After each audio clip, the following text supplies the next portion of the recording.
ओम श्री गणेशाय नमः। ओम नमो भगवते वासुदेवाय नमः। ओम श्री परम पूज्य श्री नागा बाबा रामप्री महाराज को नमः। श्रीमद्भागवत महात्मय परम मंगलमय परात्मर अखिलेश्वर अकारण करुणावरणालय भक्तवांचित कल्पतरु श्री तंडदुत्त पीताम्बरधारी श्री बालकृष्णलाल की बांगमयी प्रतिमूर्ति श्रीमद्भागवत महापुराण। भाग्योदेनम बहुजन्मं सर्वजितेन्द्रं सत्संगम चालभते पुरुषो यदा वे अज्ञान हेतुकृत मोहे मंदारनाथ कारनाशम विदाय ही तदोदयते विवेकः। बोलिए वृंदावन बिहारी लाल की जय, साबरे सरकार की जय, राधा रानी की जय। या निशा सर्वभूतिनां तस्या जागृति संयमी। सारी दुनिया जिस समय सोती है और संयमी पुरुष उस समय बैठ कर के भगवान का चिंतन और भजन करते हैं। जिस घर में गोकर्ण जी जैसे ने प्रवेश किया हो वह पंडित जी का घर सूना पड़ा था और जैसे ही वो आंख बंद करके और भजन करने बैठे तो महाराज कई प्रकार के शब्दों की आवाज़ होने लगी, कई तरह की आवाज़ आने लगी। और उस आवाज़ को सुन करके जैसे ही वो भजन पर बैठते थे और जब उन्होंने आंख बंद करी और भजन करने बैठे तो कई प्रकार के शब्द की आवाज़ हो गई। कभी भेड़ आ जावे तो कभी हाथी आ जावे, कभी भैंसा आ जावे, कभी अग्नि जल आ जावे, कभी पानी आ जावे। तो गोकर्ण जी ने कहा ये सब क्या देख रहा हूँ मैं। पंडित जी के इस महल में उन्होंने पूछा कि कमंडल के जल का छींटा मारकर कौन है श्रीमान जी, आप बताइए कौन है जो इस रूप में आते हो, कई रूप में हमें दिखाई दे रहे हो, आखिर आप कौन हैं। भैया क्यों डरा रहे हो हमें, अपना परिचय दीजिए, आप कौन हैं। तो एक छाया हाथ जोड़कर खड़ी हो गई, एक छाया रूप में आई और वो हाथ जोड़कर खड़ी हो गई और बोली मैं हूँ। तो कहा है अयम भ्राता त्वदीय संयमं धुंधकारी तेनामृतः स्वकीर्णयो नव दोषेण ब्रह्मत्वं नाशितम मया। मैं आपका भाई धुंधकारी हूँ। गोकर्ण जी ने कहा कि धुंधकारी तुम प्रेत बनकर पड़े हो, राम राम राम भूत प्रेत बनकर खड़े हो। तुम्हारे मरने का समाचार तो मैंने सुना था, यात्रा में सुन लिया था कि तुम वैश्याओं ने तुम्हें मार दिया और तुम्हारे नाम से जो गया में श्राद्ध भी कर दिया। और शास्त्रों में भी पढ़ा है कि जो गया में जिसका श्राद्ध हो जाए उसकी मुक्ति हो जाती है। और तुम भले आदमी हो, तुम अब भी प्रेत बनकर पड़े हो इस बात को सुनकर धुंधकारी के प्रेत ने कहा कि गया में एक बार नहीं 100 बार भी मेरा श्राद्ध करोगे तब भी मेरी मुक्ति नहीं होगी। आप जैसा विद्वान जिसका भाई फिर भी इस प्रकार के कष्ट को भोगे, कितनी तकलीफ की बात है।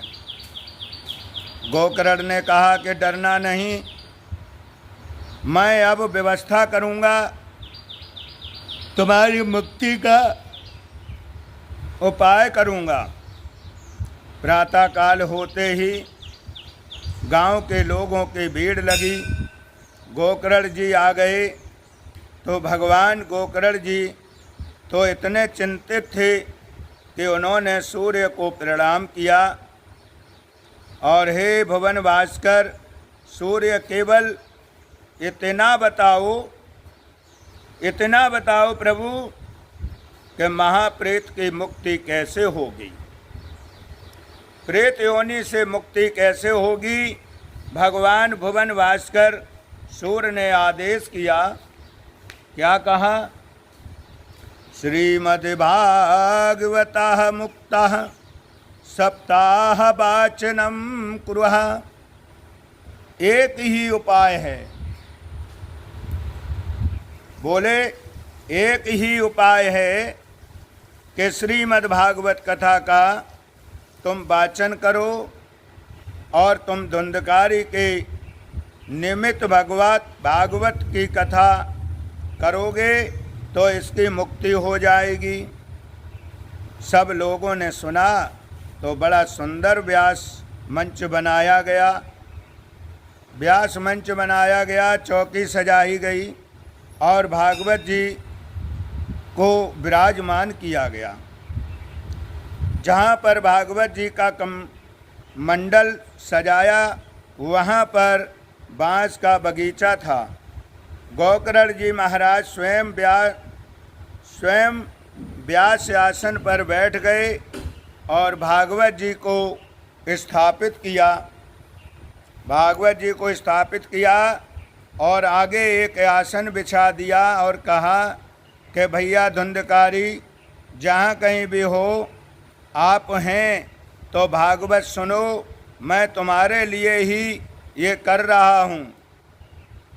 अब धुंधकारी कैसे आवें, क्योंकि प्रेत का तो शरीर तो होता नहीं है जो दिखाई दे।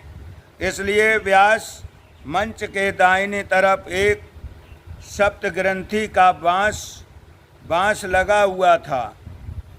उसी बांस की पहली ग्रंथि में जाकर के धुंधकारी बैठ गया। पहले दिन कथा का जैसे ही विश्राम हुआ, सज्जनों पहली ग्रंथि फट गई। आसन पर तो प्रेत बैठ नहीं सकता, बैठे तो हवा उड़ा कर ले जाए। बांस के अंदर हवा के प्रकोप नहीं होता है। दूसरे दिन कथा में जब दूसरी ग्रंथि फट गई, ऐसे ही यानी 7 दिन तक की कथा का जैसे ही विराम हुआ और 7 ग्रंथियाँ फट गईं।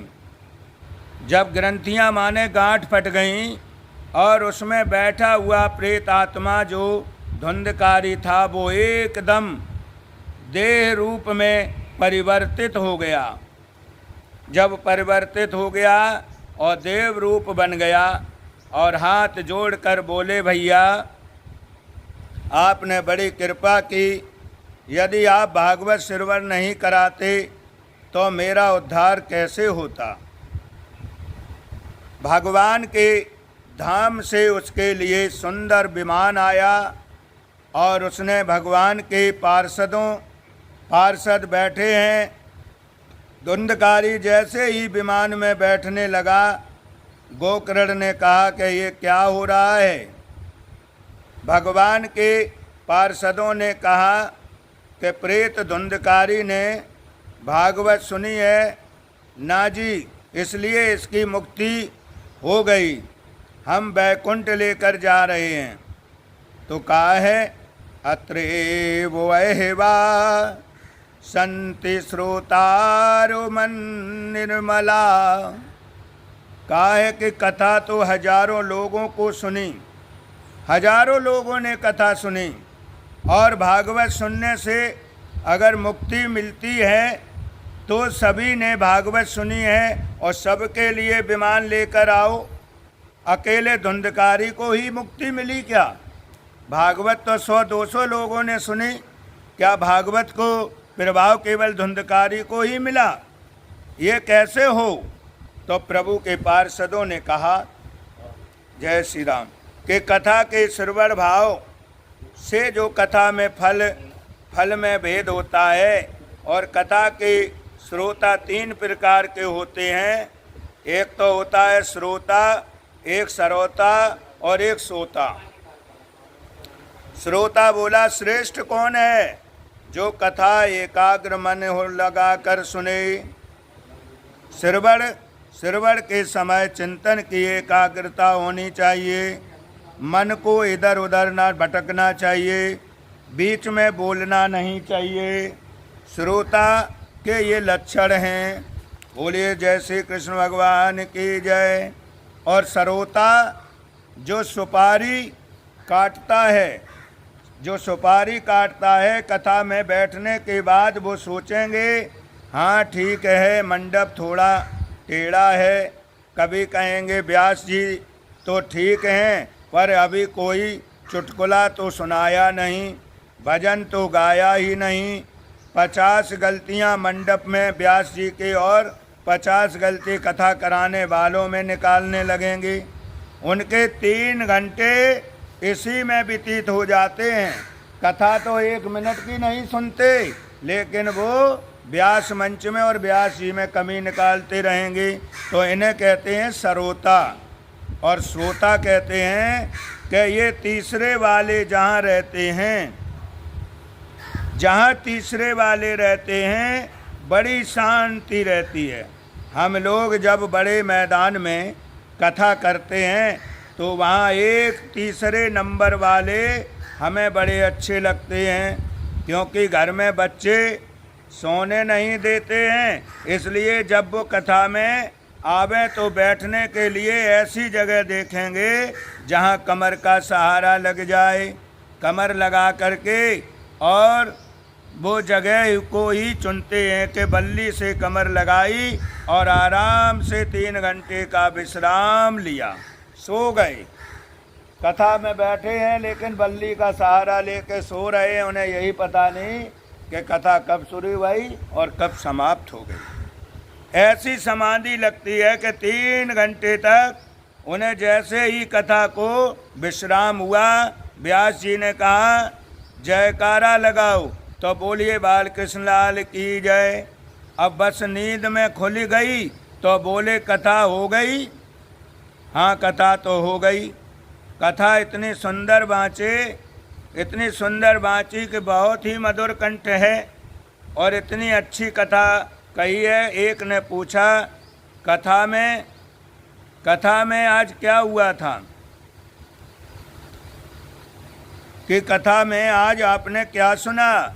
बोले वो तो हमें मालूम नहीं। मालूम तो होगा कहाँ से, जब कथा नींद में सो रहे हैं, उन्हें मालूम कहाँ से हुई? कथा में बैठे हैं, शरीर यहाँ है, लेकिन चिंता लगी है कि घर क्या हो रहा है, क्या होना चाहिए।